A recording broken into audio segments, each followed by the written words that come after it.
Nahwul Wadih, pelajaran yang kedua, bagian-bagian jumlah. Ya, sahabat Al-Husna, alhamdulillah pada pelajaran yang kedua ini kita akan mempelajari kelompok kata, atau di sini yang disebutkan dengan bagian-bagian penyusun dari kata, kalimat. Ya. Jumlah yang dimaksud di dalam bahasa Arab artinya adalah kalimat. Ya, sedangkan kata dalam bahasa Arab disebut dengan kalimah. Ya. Kita lihat kaidah yang ketiga dari buku An-Nahwu Al-Wadih. Al-kalimatu salasatu anwa'in, ismun wa fi'lun wa harfun. Kata ada 3 kelompok.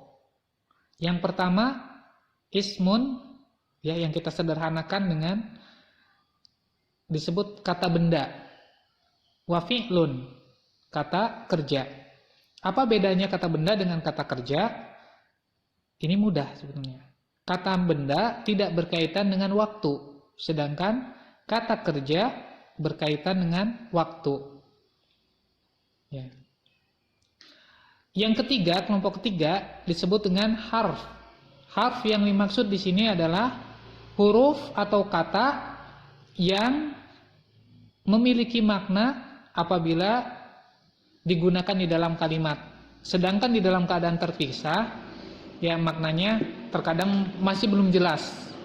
Ya, misalnya wa, ya, wa ini termasuk harf hijaiyah, huruf hijaiyah. Ketika digunakan di dalam kalimat, wa ini bisa berarti, ya, dan, padahal, sedangkan, bahkan juga bisa bermakna bersama. Ini tergantung dari kalimatnya. Itu yang dimaksud dengan harf. Yang pertama dari ketiga kelompok ini, fal ismu kullu lafdhin yusamma bihi insanun au hayawanun au nabatun au jamadun au ayyu syai'in akhar.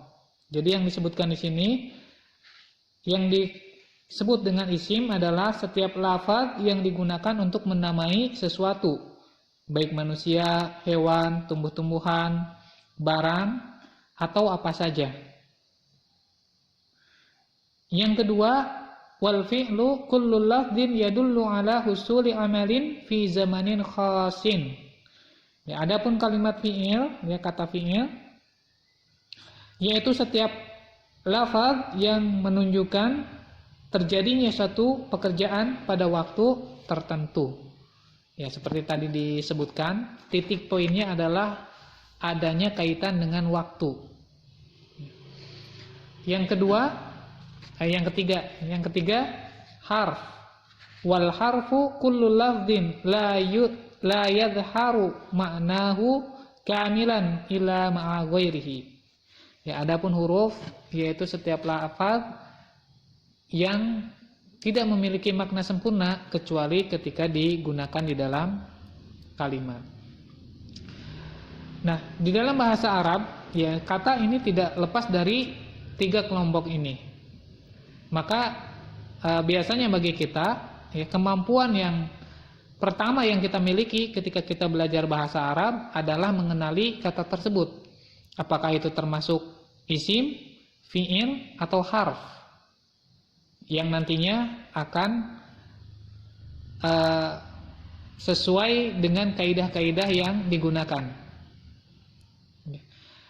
Untuk kita, sahabat Al-Husna, alhamdulillah sebelum belajar Nahwul Wadih memang disarankan untuk mempelajari dulu buku pra pemula Al-Husna. Ya, kalau dulu disebut pemula, ya. Tapi pada intinya kita mengenali dulu fi'il, ya. Kita mengenali dulu fi'il madhi, kemudian fi'il mudhari. Ya, untuk fi'il amr nanti akan bisa kita kenali kalau kita sudah menguasai fi'il mudhari. Yang insyaallah nanti di buku An-Nahwu Al-Wadih juga akan kita bahas. Ya. Jadi di sini kita kenali dulu apa itu fi'il, isim, dan harf. Untuk mudahnya, tanda-tanda yang dikenali dari isim ini diberikan secara bertahap, ya. Begitu pula di buku An-Nahwu Al-Wadih. Tanda yang pertama adalah kata itu menunjukkan nama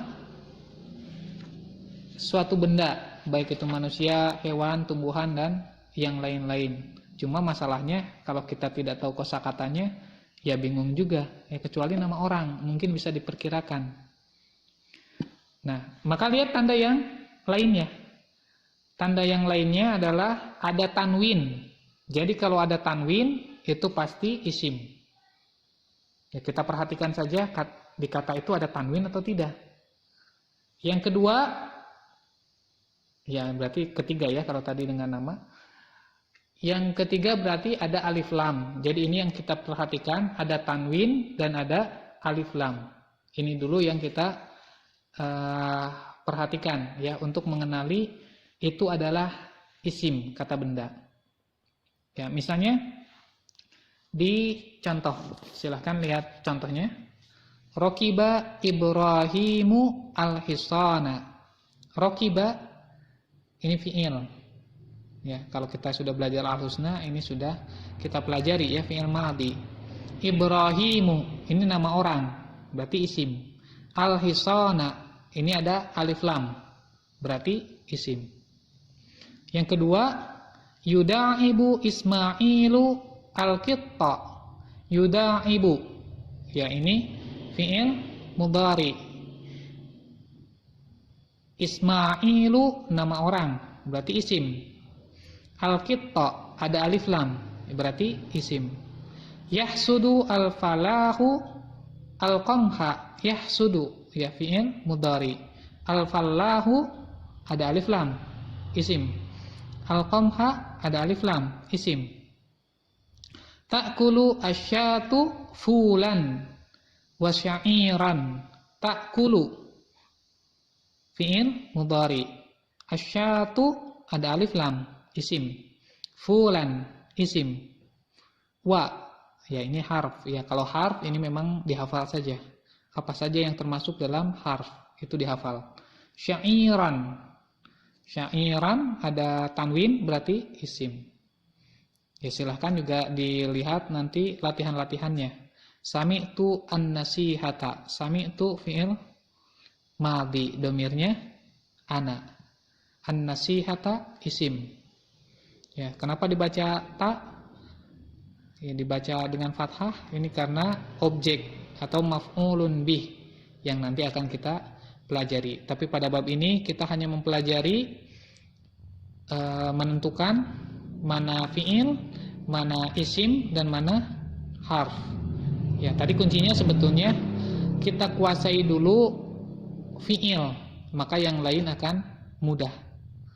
Ya, jadi kita tidak perlu melihat tanda-tanda isim itu apa saja. Pokoknya yang tidak termasuk fi'il dan tidak kita hafal itu sebagai harf, maka itulah yang termasuk dalam isim.